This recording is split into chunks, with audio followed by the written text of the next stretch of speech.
Welcome back to the Power Mom Minute podcast. This is the fifth and final installment of the Pregnancy and Parenting in a Pandemic series, which was a Facebook Live series I hosted back in April with the goal of helping parents navigate all the things during the pandemic. If you missed out on any of the interviews, you can listen to a few of the featured episodes on the podcast or go to parentingpandemicseries.com to sign up for free access to all 17 expert interviews covering topics ranging from fertility to mindfulness to health and fitness to working from home, productivity, and more. These 17 experts shared tangible tools, tactics, and strategies to help you survive as a parent not only during the pandemic, but also in the future as you navigate parenthood in the new normal. On today's episode, I welcome the leading high-risk pregnancy expert, somatic stress and trauma professional and speaker, best-selling author, and mom of two, Parijat Deshpande. After being on bedrest for most of her pregnancy and delivering her first child at 24 weeks and 5 days, which was 15 days longer than expected, Parijat used her personal experience to embark on a journey learning and researching about how the body's nervous system reacts to stressors, anxiety, and fear associated with a high-risk pregnancy. In this episode, I learned so much about how she approaches the stress cycle and how to use neurobiological techniques to help improve your overall mind and body connection. She explains why deep breathing and a lot of common quick fixes aren't the answer to combating stress long term, and why she doesn't believe in stress management. I think my biggest takeaway in the episode was how to tune in, acknowledge, and really listen to your body effectively so that you have the proper tools to respond to stressful situations that change your baseline stress level. I think her approach is extremely fascinating and different from anything I've ever heard, and can be applied to more than just a high-risk pregnancy, but pretty much in any situation where you feel and undergo high stress, which as a parent, I feel like is quite often. So sit back and I hope you enjoy. Welcome to the Power Mom Minute. I'm your host, Stephanie Uchima Carney, and I'm a modern-day business mama who believes you can have it all. This podcast is all about going behind the scenes of the lives and businesses of successful moms in business in order to uncover the daily rituals, life lessons, real-life tactics, and favorite tools that you as a mom can use to apply to your daily life and business. It is my mission to educate, empower, and inspire moms like yourself to build your dream business while having the freedom and flexibility to enjoy life to the fullest. Power Moms, it's time to rule the world. Now let's get started. Hello and welcome back to Pregnancy and Parenting in a Pandemic. I'm super excited today to bring to you another mama. This is Parijat Deshpande. She is a mom of two and also a best-selling author and an expert in high-risk pregnancy. So welcome. Hello. Thank you for having me. This is so exciting. I know. It's like we finally get to meet in like virtual real life. So we like know each other through kind of social media and we're in a Facebook group, but like we've never had like a one-on-one like face-to-face combo. So this is amazing. This is Welcome awesome. to technology. Yes. So I want you to give us a little bit of background about who you are and kind of what you do. Yeah, sure. So I am, like you said, a mom of two. I've got a 7-year-old and a 17-month-old. And I am a high-risk pregnancy specialist and a somatic stress and trauma specialist. I work specifically with women going through a high-risk pregnancy or recovering after a high-risk pregnancy to help them improve pregnancy complications, taking a psychoneuroimmunological approach. Fancy way of saying the way that our nervous system reacts to stressors, to anxiety, to the fears that come with having a high-risk pregnancy. I teach you how to regulate that so that you can improve your immune system and your endocrine system to help you have a healthy pregnancy and give you the best chance at bringing home a baby. And that work was inspired by my personal experience of infertility losses, a very high-risk pregnancy where I was on bed rest for many weeks for almost the entire duration of my pregnancy. And then I delivered my son extremely preterm at 24 weeks and 5 days. And then we were in the NICU for many months after that. And it was really that experience when I realized, this is a whole piece of prenatal care that nobody is offering as part of our prenatal care. Really, no, there's no part of this, but it was making a huge difference. I mean, so much so that I was experiencing preterm contractions and I could see them stop when I was able to completely make my body tension free in the hospital. And that is what kind of helped me stay pregnant until 24 weeks and 5 days. I was expected to deliver around 22 weeks and 5 days. Just give me the chills. Oh my goodness. How big was he when he was born? He was a little less than 1.5 pounds. Oh my gosh. Yeah, he was tiny. He was tiny. Wow. And so I have a personal stake in this, as I want to see moms stay pregnant as long as possible because I've lived through weeks. what can happen. So, yeah. What were you doing beforehand? So I was trained in clinical psychology. So I was kind of on the traditional route there. I was doing psychotherapy with children and families. I was teaching upper division psychology courses at a university nearby. And I had started a mental health nonprofit. So I was running that. And when I became the patient, I realized how much of my training does not actually translate to support women in my position. It was such a fascinating moment of knowing what I knew professionally and then being the patient going, yeah, that's not what I need right now. Wow. That's totally not it.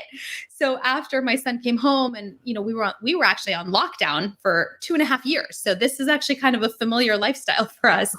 So once we came out of that, I started planning and working on building this business. And part of that was doing an extra research of diving into, there's got to be something here that I can offer because I know it works. It helped me stay pregnant for 15 days. So if I can do it, anybody can do it. And diving into that is really what allowed for me to turn this idea and this personal experience into something that I now teach my clients and now community members. And then that's where the book came from when I realized, I really need to get this out there. There's a lot of research that's supporting the work that I'm doing. I'm not really talking about it. And so from there, it's all just kind of unfolded. So I really credit my son for a lot of the work that I do. And how is he today? He's amazing. You'd never know. He gawks around going, I was really small when I was born. And then your second, how was that pregnancy different than your first? Well, it was completely different in that I was not pregnant with her. We had her with a gestational carrier. Okay. So it was so eye-opening to see what a healthy, normal, typical, low-risk pregnancy is like.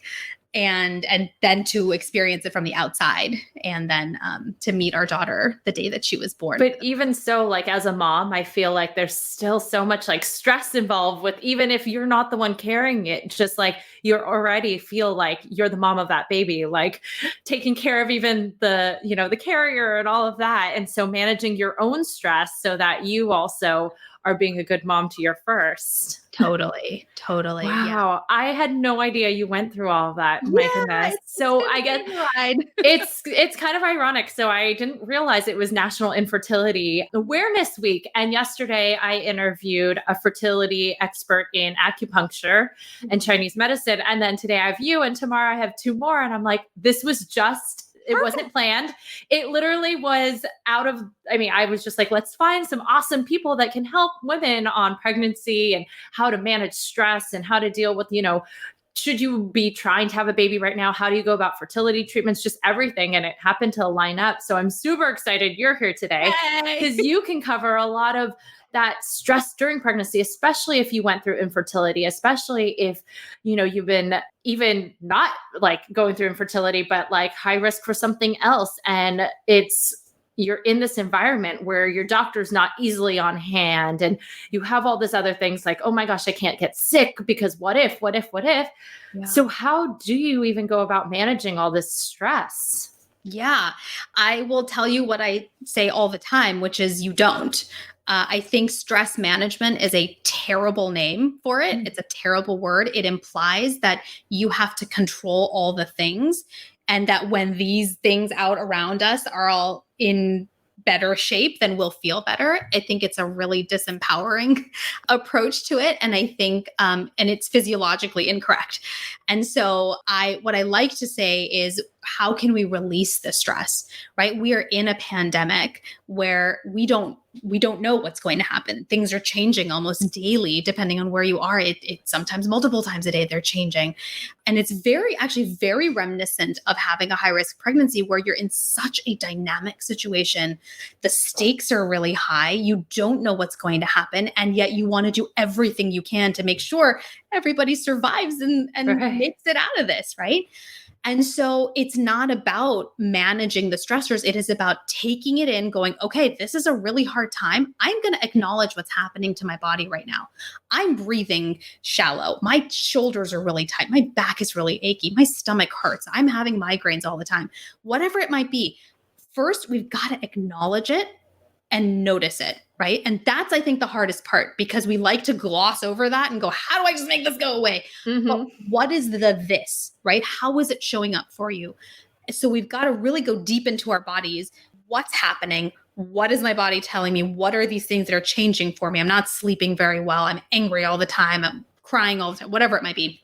And then when you notice where it is in your body, our job is to release that. We talked about you're familiar with this. There's the stress in it of itself is a cycle. It's like a curve. And so we start with like no changes to our body. And then as the trigger kind of sends us into the stress cycle, we get into that peak. And then our job is to actually complete the cycle and come out on the other side. I like to think of stress as a cycle and not a one-time event. And so we start with, stress in and of itself has nothing to do with the actual circumstances that are happening, which I think is really eye-opening for a lot of people who are like, what? That's not what I know about stress, because we use the word incorrectly actually in real life. And so if I like to explain it, like stress it's a set of physiological chain reactions that happen in our body in response to something. And so what I like to think of it as is when something happens, like for example, we almost get hit by a car, we're going for a walk and there's a dog that barks near us and it scares us, right? We go from baseline to all the way up to our peak. And our job is to complete the cycle because we can come back down to baseline. And the cool thing about our bodies is we are capable. We have an entire branch of our nervous system that's designed to bring us down. The problem becomes we get stuck up here, in that high peak part of the cycle, because we disconnect from our bodies and we go, let me fix everything around here and let me try to control all the things. And I say this as somebody who just loves to be in control of all the things. Same. It just doesn't work that way. What we need is to actually release the survival stress that is coming into our body. We go into fight or flight. We've got to release that somewhere because we're not actually running anywhere and we're not actually fighting anything. So we've got to find another way to release that. We release that, we come all the way back down and we're back at baseline. It really is a beautiful, beautiful experience when we're able to do it. So how do you even go about thinking of it? So say you're in that situation, you're being attacked by a dog, or you're like, you have a stressor, because I apparently use the word stress wrong. I'm always like, oh, I'm stressed. Oh, this is stressing Everybody does. It's not just you. Everybody does. So how do you reframe this? So think of it as your body is giving you clues, right? It's giving you clues about where you are in the stress cycle. Are you at baseline? Are you coming up? Are you starting to notice you're getting tighter, more uncomfortable, more angry, more antsy, more anxious, whatever it might be? Or are you on your way down? You're starting to feel calmer. You're starting to feel relaxed. Where are you? Or are you right in the middle and you're right at the peak of it all and you can't think straight and you can't, you're not able to come up with words. You can't remember things. What's going on for you? It's a really important point to know where you are in that first, so you know what to do. And then the second piece of it is instead of turning outwards, we need to turn inwards and go, what is my body telling me? It doesn't matter actually what's happening out here. Assuming you are physically safe, it doesn't actually matter. What matters more is, what is my body telling me that it needs? Do I need to be moving? Do I need to be, changing my posture, changing my positioning? Can I actually even feel my body? Because we become so disconnected from it. And it really starts there. And then how can I place myself in the situation that I'm in right now. And so I teach my clients first, before anything else, how to bring your senses back online, because we lose those when we are at the peak of our stress cycle. We don't have access to them. And when we can start actually turning those sensations back online, what happens is we start to automatically come down of that stress cycle. And we just have to massage it, and we have to provide ourselves the appropriate support based on what our bodies need. But we're going to be coming down. And not really, I don't want to make it sound magical, because it's not magical. It actually is just how our bodies are meant to function. We're able to come back down from the other side. And are there any sort of kind of like techniques or like quick tips that people can do without like having to go through the entire process? Or like, is there any like, is it breathing? Is it, anything that they can tap into that could be a quick fix or anything? So there are no quick fixes, which Right. I hate saying that, because it makes me sound like such a negative person. Like, sorry, you're stuck in this forever. That's not what I mean by that. But the quick fixes that you have available to you, you can find a million of them online right now. All kinds of breathing ideas, tons of options here. Any of the quick fixes that you do are going to give you relief for like a few minutes or a few hours at a time. And you're going to find yourself right back at the top of that cycle, just like a rubber band. You can stretch it all you want, but at some point it's going to spring back until, unlike a rubber band, you actually, are able to come down from it. And so for real true, if you need a Band-Aid, there's a million of them online. I don't typically recommend deep breathing, because it actually works the opposite in a lot of ways, especially if you're in the peak of this. Tell me more about this, because I'm a big proponent of like trying the mindfulness stuff when I feel stressed. So I like detach myself and I do breathing. So tell me more. Why shouldn't I be doing this? Yeah. So the thing with deep breathing is we tend to think that if we breathe deeply, then we'll calm down. And it actually works the opposite. Is when our nervous system calms down is when we breathe deeply. When we are activated here, we are supposed to be breathing shallow. Like, that's how our body is supposed to be working. And if we try to override that when we haven't come down from that cycle, we're telling our brain to do something that it's like, hello, you're in danger. It's not supposed to happen like this. And so you're going to bounce right back. Like, it's not going to stick with the effect of that. Instead, what I suggest is bringing your sensations back online. This is a really powerful one, is like touch something and notice what it feels like, or smell something and notice what it smells like, and notice how your body's changing, because we cannot be in that top part of the stress cycle and be engaging with our senses at the same time. It's physiologically impossible to do that. So if you can smell it, if you can hear it, if you can feel it, then you are now coming down off of that. And so then you follow that and you follow that. And maybe you add more sensations, or you smell something else that's a little bit stronger, or whatever that might be. There's a lot of different ways to do that depending on what's happening with your body, but you allow for yourself to follow that path back down to baseline. Now, what happens if your stress is like, so right now we're all, and even with a high risk pregnancy, a lot of times it's not just a single thing that stresses you out. It's like the whole thing, you're under stress. I mean, like right now, the stress of the uncertain and unknown, and like the stress of like, if I go to the supermarket tomorrow, will I get coronavirus? Or, the stress of like, oh my goodness. I mean, we've chatted about this, but like, just my kids are home, like I'm trying to work, they're yelling, I'm trying to homeschool, I'm juggling this. So I'm stressed already. So like my baseline is like here versus at a normal time here. And so if my baseline's here, now I'm almost like at a higher level. I'm not peaking, but I'm here.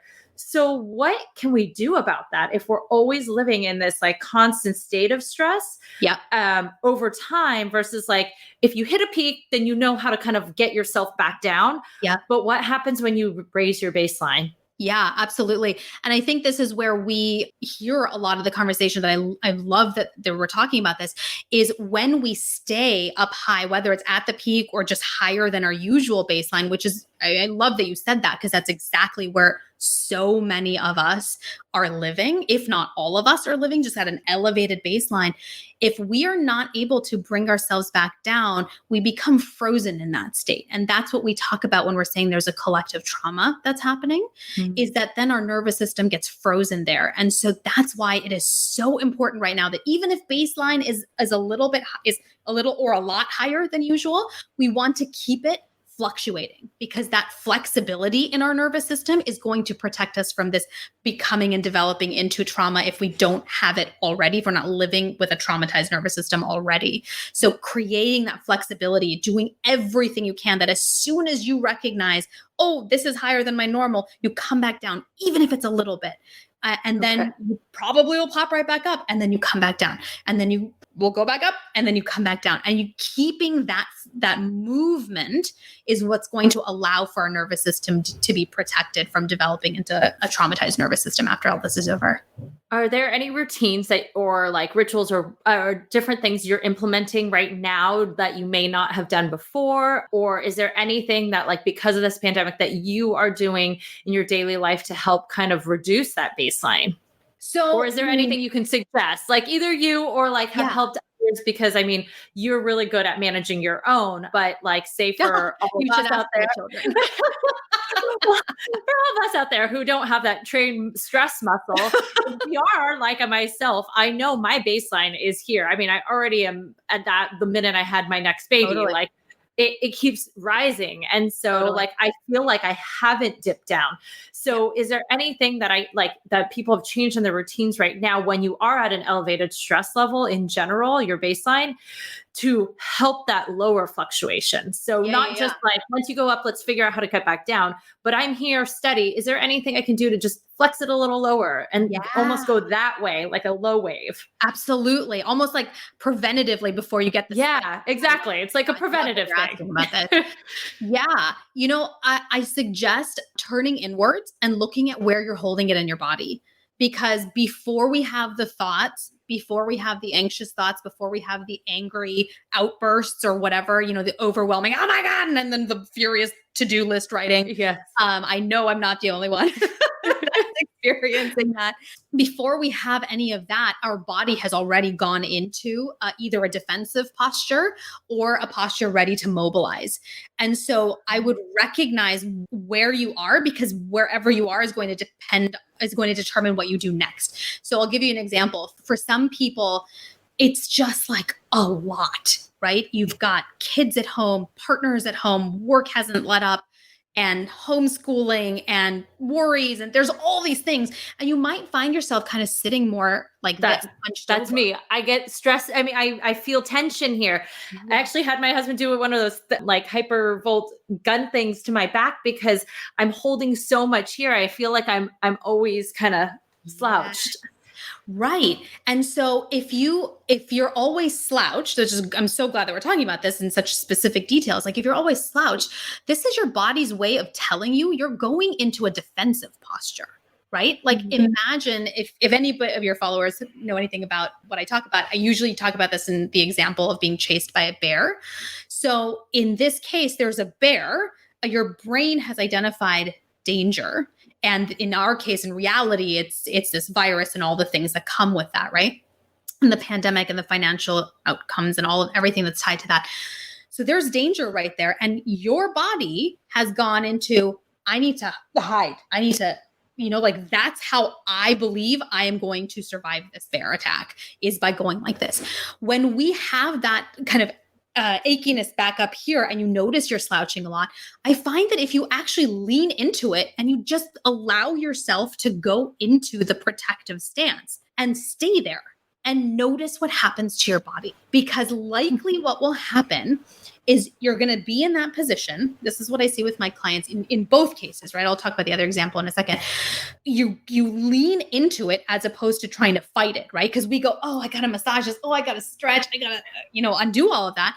But instead, if you try to do the opposite, you lean into that defensive posture, you allow for it to sit there, and then you notice what's happening to your body. What you'll notice is actually that desire to be in this position disappears. And within, several minutes, depending on your situation, you'll notice that you're automatically going to start sitting up again. And what you'll also find, which I find to be so cool, is that achiness is going to start going away. Whoa. It's amazing. It reminds me of like this is a weird example, but like they say when you're like if you get attacked by a snake or something, like and they like wrap around you, the best thing to do is just to relax into it versus like fight it, because the more you like try and massage and fight and like go against it, the more and more it constrains you. And so they say, I guess if you're wrapped in a snake or whatnot, you just kind of like ease into it and like succumb to being like, okay, wrap around me, like take me. And then they just release. It reminds me a lot of that. Cool. I never knew that. Good to know. I don't know. Random. I think it's the same. It's whatever. Yeah. I think it's like a boa constrictor or something if you get attacked. Really? Yeah. Okay, good to know. Awesome. Yes, it's exactly like that. The other example that I give that I think is addressing exactly what you're saying is when you are learning how to float on your back, the thing you want to do is to fight it because you think you're going to sink. But every time you fight it, that is when you sink. If you succumb to it, if you allow for it, and if you lean into the float, that's when you stay up. And it's exactly what you're saying with the snake analogy. And that's exactly what's happening here is I'm going to have to try that. Just means about completing the cycle is your body is going, we got to hide. So you let yourself hide. And then your body will know what to do next. And it will come out of that cycle and you'll come out of it with a slightly lower baseline likely. And then probably you'll come back up and then you do it again and you do it again. And it's just like when we used to go to the gym. You have to do it consistently. There's no one thing. And if anybody's telling you there's one thing, they're lying to you. There is no one thing. Our bodies just don't work like that. Yeah. And you were saying there's the opposite where like, I wasn't sure. I think you said like one case is like going. So then for other people, you might notice that you're sitting and you can't say my leg, but your like leg is shaking when you're sitting, or you can't sit and you're just pacing back and forth and you can't sit still, or you're feeling restless or whatever that might be. That is your body's way of getting you to mobilize. Now, I want to highlight here that doesn't mean you should go for like a hard run or like pound it out on the Peloton for an hour, because you don't want to increase the load that's on your body, but pay attention to what movement your body is trying to make. If your leg is shaking, can you pace around the house for a little bit? If you're pacing and it's not enough, is there some part of your upper body that you want to get involved with to release that energy? And as you're releasing it, it's doing the exact same thing. It's coming out of the other side and you're completing that stress cycle because your body knows how to do it. That's just the coolest thing I find is your body knows how to do this. We just got to allow it. Wow. So I'm curious for you during your pregnancy, what was your thing? Like, what was your trigger or what? Yeah. What was my trigger? Oh my gosh. What helped you stay in for another 15 more days and keep your baby in till 24 weeks? I went wet noodle. So I was in the hospital by that point. So 22 weeks and 4 days is when I landed in the hospital. I was 3 centimeters dilated. My medical team was convinced, like, you're not going to make it through the weekend. And they were bracing us for, after everything you've been through, you're not going to bring this son home. I said, well, let me try one more thing, because I know that when my body tightens up, which is what we were just talking about, your body either gets tightened because it's trying to hide or it's getting tight because it's trying to run. I noticed that every time I got tight, my contractions would pick up and you could see it on the monitor consistently. And when I was able to turn my body into a complete wet noodle, and even down to like eyebrows, like all these tiny muscles, when I was able to completely release that tension, the contraction stopped every single time. Wow. So I didn't have a lot of resources with me at the time because I was on strict hospital bed rest. I wasn't allowed to get up. I wasn't even allowed to go to the bathroom, like none of that. So it was really challenging, but that's really what set this in motion is if in that situation, I don't think there's anything special about me. If I was able to see those results and we were able to get those extra 15 days, anybody can do this. And that's the beauty of this work is because it is built into our bodies. We just have to let our bodies do what they're trying to do. And it's amazing because so many times we don't listen to our bodies. We don't. No, we don't. We try and fix things immediately. Exactly. That's exactly it. Wow. Yeah. So how are you at the moment as a mom of 2 working from home and stuff? How's your stress level and what are you doing at home right now to maintain structure and maintain sanity? Right. Well, right now I'm on the way down. I was on the way up. I was in my peak. What happens to everyone. And I think that's, before I answer your question, I just want to hit home that that is what I want everybody to take away from this. And I say this in my book consistently. I say this in my course also. It's hitting the peak is not the problem. We are always going to be hitting our peak throughout our life. It is being able to come down from it as quickly as possible. That's where we start to feel the relief and the health benefits of that stress cycle. We don't want to be stuck here for that long. We want to be able to come down quickly. So, I have found, you were asking like, what's some new things for this time to include in daily habits? I have found personally that if I can really lead with my body, I am way more able to stay on the closer to baseline or my new baseline now. And then I'm able to tolerate better when my kiddos are losing it and having a really hard time, which is a whole other conversation we could have. But I found that I have to lead with my body. So if I wake up after a night when I haven't slept well because the baby's been up and she's teething or whatever's going on, I have to lead with, okay, my body is exhausted right now. I can feel that. I'm canceling everything. Anything I have said yes to, it's not happening. And I have to do that because I have no reserves right now. We're running on giving everything all the time. And so we find ourselves peaking a lot during the day. Right. And it takes effort to come back down, but also we need to stay down to really get the benefits of it. And we're not getting enough opportunities to do that because there's so many things happening around us. So I find for me personally, I have to lead. So if I'm in that defensive posture, if I'm noticing I'm hunched over one day, that's a good clue for me. Like, this is too much. Whatever this is for this day, it's too much. I'm canceling it. I'm trusting that people will understand. They are all going through the same thing. And I'm just going to say no. And I find that really allows me to just physically feel differently. And therefore I can show up in a much more open way emotionally for the kids when they need it. Are there ways to like mitigate the triggers that So say there are certain like things that induce stress, or triggers that even like whether you're pregnant or whether we're home right now and we know that like if this kid does this thing, it triggers me. Are there any things that you can suggest or do to almost like stop you from even peaking, like, or even getting there because the trigger that's going to lead to this spike? Yeah, totally. No, that does make sense. That's really the beauty of the work that I teach is how to do that. And so much of that comes from knowing, like you're saying, what the trigger is. So for example, if you know that your kiddo screams when they're hungry, and that's that particular pitch of scream right now is really hard to tolerate. So then, we have food available and you can think ahead, but we can't think ahead when we're at the peak. Right. So we keep going back to that. So we've got to come down to be able to plan ahead. So yeah, I think one piece of that is knowing what those triggers are, thinking of them ahead of time, and then getting really creative on solutions that you can either use to mitigate it or to use as they come up. And so they're quick fixes and go, here's some food. This is what you like. And then the screaming stops and you feel better, right? Just as an example. The other piece of it is more internal, which is noticing what it feels like when you are baseline versus this, which is peak. What happens in between? And what are the signs that are coming up? Because there are signs in our bodies. We just, like you said, we don't notice them right away. We're so disconnected. So can you start getting used to noticing what are my like pre-flags that, this is where it's going? Because if I can catch it early, then I can do something about it, either internally or externally. And I was thinking you could almost start lowering those peaks too. Totally. So it's like you're almost starting to bring the...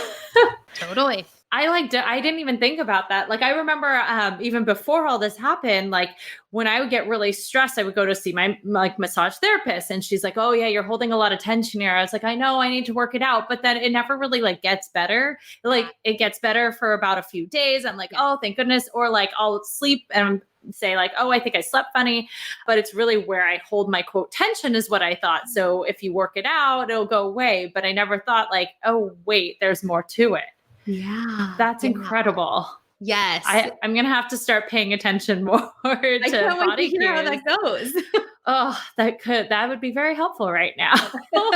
So But just talking on the motherhood side, how are you again, like managing, working from home, the kids, like is your husband working from home? Like, how do you structure your days besides like say, like getting up and doing the whole, like if it, leaning in, does it feel good? Not going to cancel everything.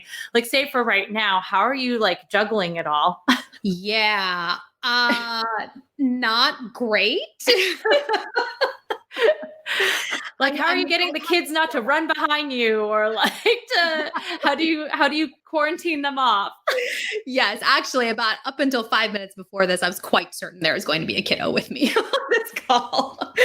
My husband and I actually, it took a couple weeks to settle into this because when we were on lockdown with my son, after he came home from the NICU, I wasn't working. I had to stop working during pregnancy. So it was a very different situation. So in that way, we had to learn quickly, like, oh, wait, I've got things to do too still. So I've actually, thankfully, because we are business owners, we have a lot more flexibility, I think, in terms of adjusting to things like this. So I have created more opportunities for people to work with me without it being time bound, so that for them, it's much easier for them to not have to show up at a certain time until they have the ability to do it on their end. And then we don't have to coordinate schedules, which I found to be so difficult right now with the changes once everybody kind of got on board and everybody was at home. And then between my husband and I, we've split up the day. So I get a couple hours at the end of the day to work and then one weekend day. And because he works in a more traditional job, he doesn't have as much flexibility during the weekdays. So then most of the weekdays during kind of normal business hours are